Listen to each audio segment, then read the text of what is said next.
আপনারা কি সত্যিই মনে করেন পশ্চিমা মিডিয়া আপনাদের যে খবর দেখাচ্ছে আমেরিকা ও ইসরায়েল মিলে ইরানকে ধূলিসাৎ করে দেবে সেটাই আসল সত্য? খবরদার, পশ্চিমা প্রপাগ্যান্ডার ফাঁদে পা দেবেন না। আসল খেলাটা পর্দার আড়ালে ঘটে গেছে। নেতানিয়াহু আজ জরুরি ভিত্তিতে তার ক্যাবিনেট মিটিং শেষ করে সোজা পার্লামেন্টে গিয়ে এমন এক ভাষণ দিয়েছেন যাকে জিওপলিটিক্যাল ভাষায় বলা হয় প্রি ওয়ার স্পিচ বা যুদ্ধের পূর্ব প্রস্তুতির ঘোষণা।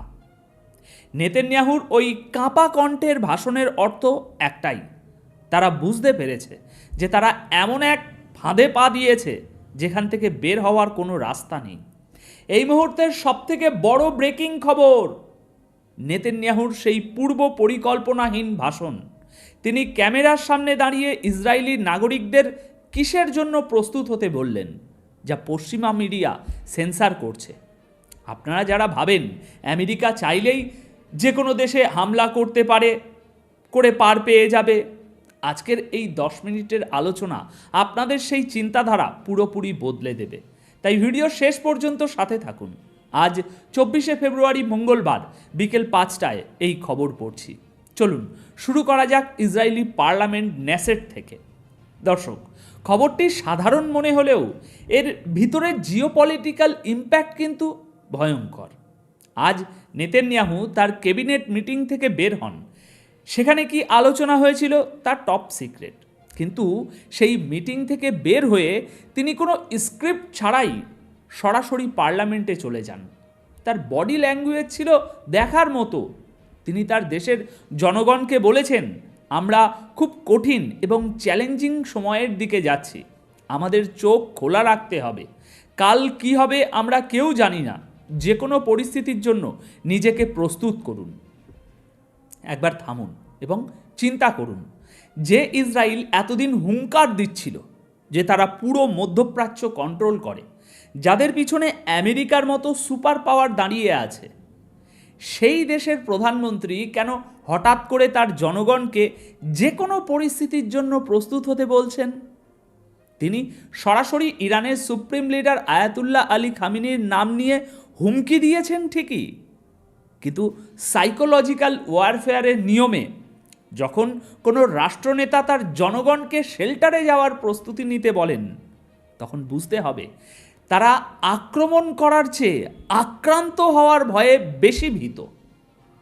দেখুন দর্শক, আমেরিকার সাবেক প্রেসিডেন্ট জর্জ ডব্লিউ বুশ আফগানিস্তানে হামলার আগে ঠিক এরকম একটি ভাষণ দিয়েছিলেন, কিন্তু বুশের ভাষণ ছিল আক্রমণ করার, আর এখানে নেতানিয়াহুর এই ভাষণ হলো ডিফেন্সে যাওয়ার, বাঁচার তাগিদে দেওয়া ভাষণ। তিনি জানেন আকাশ থেকে যখন ইরানের হাইপারসনিক মিসাইলের বৃষ্টি হবে, তখন আয়রন ডোম বা ডেভিড স্লিংয়ের মতো ডিফেন্স সিস্টেমগুলো খেলনা ছাড়া আর কিছুই মনে হবে না। আচ্ছা, আপনারা কি জানেন যুদ্ধের প্রথম সিগন্যাল কোথায় পাওয়া যায়? বর্ডারে নয়, স্টক মার্কেটে। ইসরায়েলের ভিতরে এখন কি চলছে জানেন? সাধারণ জনগণ হয়তো সরকারের কথায় বিশ্বাস করে বসে আছে, কিন্তু ইসরায়েলের বিলিনিয়ার এবং ইনভেস্টররা হিসেব বুঝে গেছে। তারা তাদের সমস্ত স্টক মার্কেটের পজিশন ক্লোজ করে দিচ্ছে এই মুহূর্তে, কারণ তারা জানে যদি যুদ্ধ শুরু হয় তবে ইসরায়েলের অর্থনীতি তাসের ঘরের মতো ভেঙে পড়বে। তারা তাদের সম্পদ ডলারে, তেলে বা গোল্ডে কনভার্ট করে ফেলছে। যাদের কাছে ডুয়েল সিটিজেনশিপ আছে, আর আমরা জানি ইসরায়েলের প্রায় 99% নাগরিকেরই কোনো না কোনো ইউরোপিয়ান বা আমেরিকান পাসপোর্ট আছে, তারা ব্যাগ গুছিয়ে ফ্লাইট ধরছে। 15 লাখের বেশি মানুষ ইতিমধ্যে দেশ ছেড়েছে বলে তথ্যে জানা যাচ্ছে। আপনারা নিজেদের প্রশ্ন করুন, যদি আমেরিকা তাদের সামরিক বহর পাঠিয়ে ইসরায়েলকে পুরোপুরি সুরক্ষিত করেই থাকে, তবে এই এলিটরা পালাচ্ছে কেন? কারণ তারা জানে আমেরিকার যুদ্ধজাহাজ তাদের ভূখণ্ডকে রক্ষা করতে পারবে না যদি যুদ্ধ লেগে যায়। তারা জানে এই যুদ্ধটা শুধু সামরিক ঘাঁটির মধ্যে সীমাবদ্ধ থাকবে না, এই যুদ্ধের আগুন তাদের প্লাজা, তাদের মার্কেট, তাদের বাড়িঘর পর্যন্ত পৌঁছাবে। এটাই হলো সাইকোলজিক্যাল পরাজয়। একটা গুলি ফায়ার হওয়ার আগেই ইসরায়েলের অর্থনীতি এবং এলিট ক্লাস হার মেনে নিয়েছে। এবার আসুন আজকের সবচেয়ে গুরুত্বপূর্ণ পয়েন্টে। জিওপলিটিক্স যারা বোঝেন তারা ইরানের এই চালটিকে শতাব্দীর অন্যতম সেরা কৌশলগত বিজয় হিসাবে মানতে বাধ্য। আপনারা খবর পড়ছেন যে আমেরিকা মধ্যপ্রাচ্যে তাদের সামরিক শক্তি বাড়াচ্ছে, যুদ্ধজাহাজ পাঠাচ্ছে। নিউ ইয়র্ক টাইমস তো রিপোর্ট করেছে যে আমেরিকা হয়তো ইরানের পারমাণবিক স্থাপনায় লিমিটেড স্ট্রাইক বা সীমিত আক্রমণ করার কথা ভাবছে। এটা শুনে অনেকের মনে হতে পারে আমেরিকা তো বিশাল শক্তিশালী, ইরান বোধহয় এবার শেষ। কিন্তু দর্শক, খেলাটা অন্যভাবে ঘুরে গেছে। ইরান এমন একটা থিওরি প্লে করছে এই মুহূর্তে যা আমেরিকার পেন্টাগনদের জেনারেলদের রাতের ঘুম হারাম করে দিয়েছে। ইরান ওয়াশিংটনকে খুব পরিষ্কার একটা মেসেজ দিয়েছে, যদি ইসরায়েল একা আমাদের উপর হামলা করে আমরা শুধু ইসরায়েলকে মাটির সাথে মিশিয়ে দেব, কিন্তু আমেরিকা যদি এই হামলায় সরাসরি অংশ নেয় বা আমেরিকার কোনো ঘাঁটি থেকে আমাদের উপরে হামলা হয়, তবে আমরা ইসরায়েল এবং পুরো মধ্যপ্রাচ্যে থাকা আমেরিকার প্রতিটি সামরিক ঘাঁটিতে একযোগে হামলা করব। Broom, this is master stroke. আপনারা কি বুঝতে পারছেন এখানে কি ঘটল? ইরান আমেরিকাকে একটি পরিষ্কার চয়েস দিয়েছে। তুমি কি ইসরায়েলকে বাঁচাতে গিয়ে মধ্যপ্রাচ্যে তোমার নিজের সাম্রাজ্য ধ্বংস করতে চাও? আমেরিকা খুব ভালো করেই জানে সরাসরি ইরানের সাথে যুদ্ধে জড়ালে এই যুদ্ধ শুধু ইরান আর আমেরিকার মধ্যে সীমাবদ্ধ থাকবে না, 8 থেকে 10টি দেশ এই যুদ্ধের লাপেটে চলে আসবে। আমেরিকার যেসব ঘাঁটি বিভিন্ন আরব দেশে আছে সেগুলো ধ্বংস হবে। আর সবচেয়ে বড় কথা, আমেরিকা যদি মধ্যপ্রাচ্যে আটকে পড়ে তবে সেই সুযোগে চীন তাইওয়ান দখল করবে এবং রাশিয়া ইউরোপে তাদের আধিপত্য চিরস্থায়ী করবে।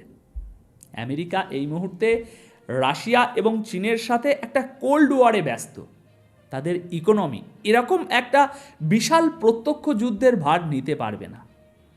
যে আমেরিকা সরাসরি চীনের সাথে লড়তে ভয় পায়, যে আমেরিকার রাশিয়ার সাথে সরাসরি ময়দানে নামে না, তারা কি একা ইরানের সাথে লড়তে আসবে?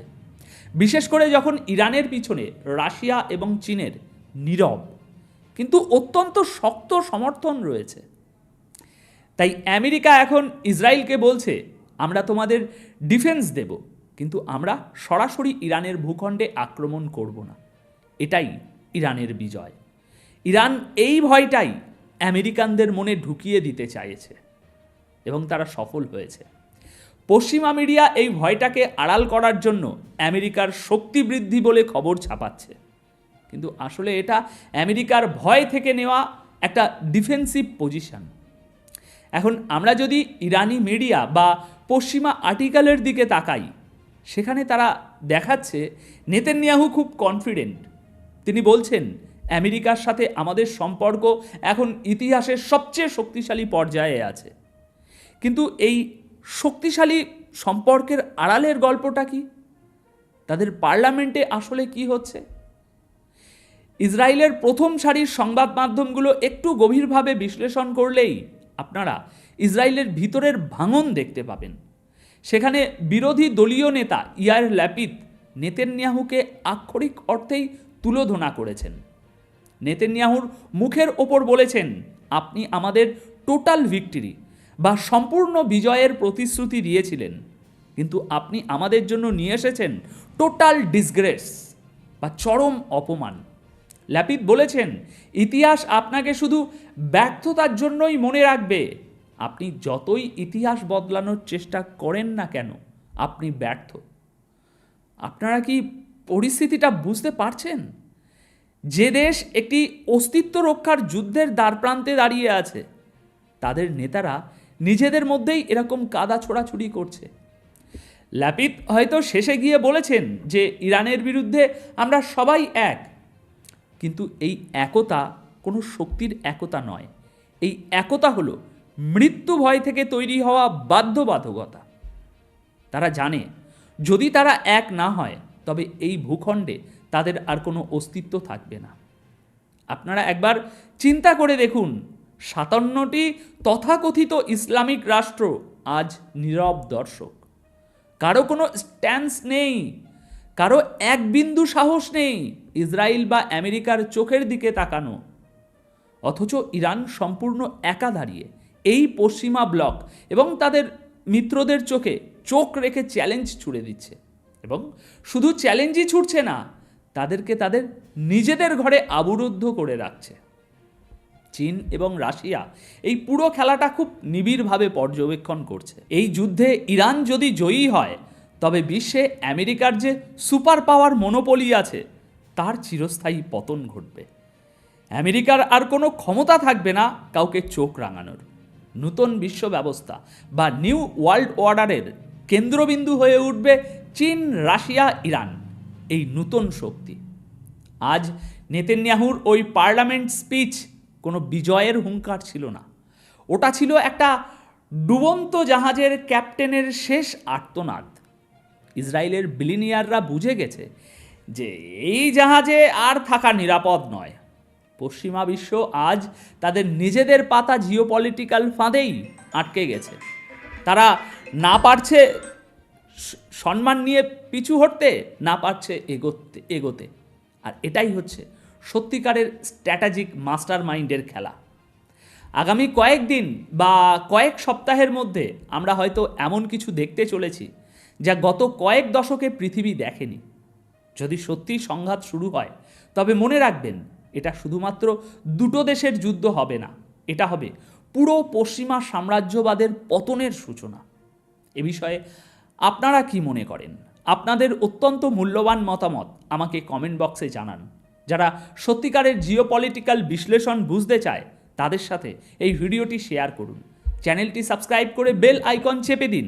আজকের মতো আমি বিদায় নিচ্ছি। চোখ কান খোলা রাখবেন, কারণ বিশ্ব ইতিহাস বদলাচ্ছে আমাদের চোখের সামনে। ধন্যবাদ আপনাদের সকলকে।